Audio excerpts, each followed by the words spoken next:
يعني السؤال طيب ليه في ديناصورات كانت بالحجم ده وفي اللي كانوا عمالقة؟ هنا نيجي لسؤال مهم، هل نوع الأكل كان ليه علاقة بحجم الديناصور؟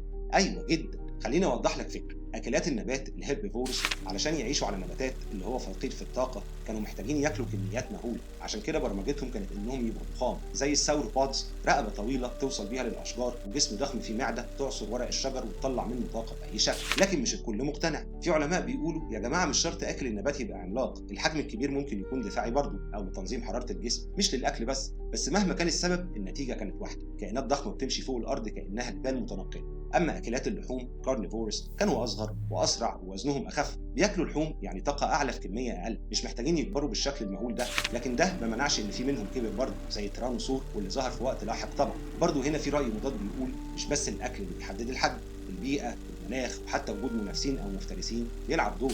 يعني الموضوع مش أكل بس، ده عدد من العوامل المعقدة جدا، لكن اللي احنا متأكدين منه إنه في اللحظة دي الديناصورات بدأت تتنوع.